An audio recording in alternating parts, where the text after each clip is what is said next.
Yung mga kalitos, punta tayo sa ating garden dito sa tara.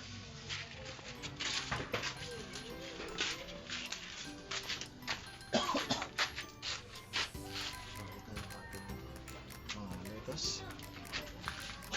So ito ay Dangilia. Yan. So nakakatuwa, malulusog. Ano? Oh. Taba yung root niya. Wow. So tuwing umaga nananagi na ako dito. Chinichik pa lang yung bawat cups at aking ini-sprayan din ito kapag may mga dumi kasi masyadong maalikabok sa ano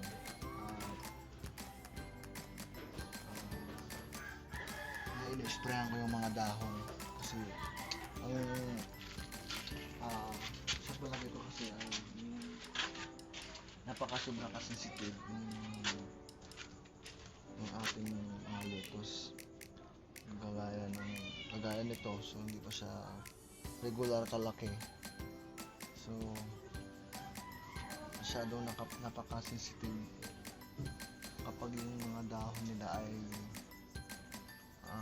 nagkakaroon ng halimbawa na lang yung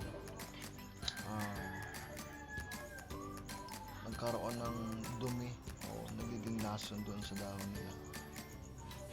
Kaya isang beses ako dito nakapansin na nalagyan lang ng dumi yung dahon ay parang nagkaroon na siya ng nagka-damage yung dahon niya. Parang punggas may tuwari ko. Yan.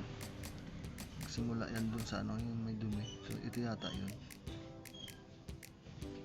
Yan.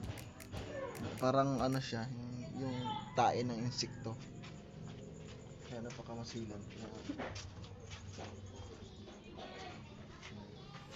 Ganda. Parang bouquet.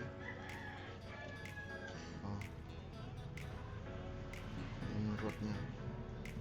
So ano pala ito siya? 25 days.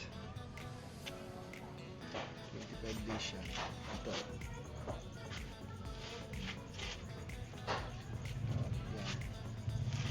Ito ay Olmiti. Olmiti yan. Variety. So malulusog siya. Malulusog.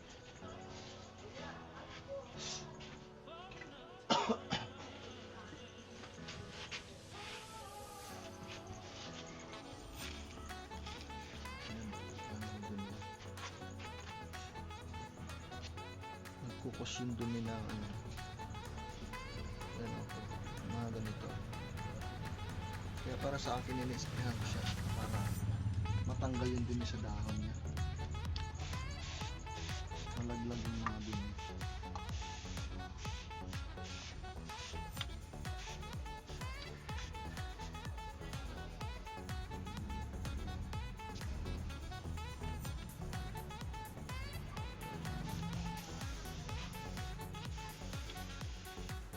Masyadong ibabad yung spoon yung parang nakapatong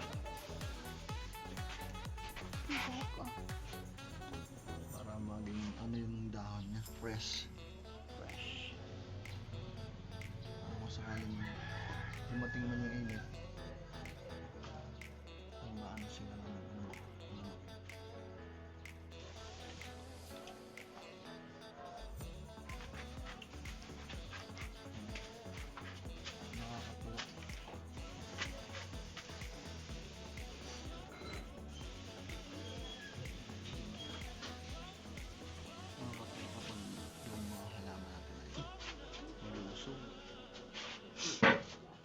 kasi na-sprayan ko na rin kasi ito yung sa tayo.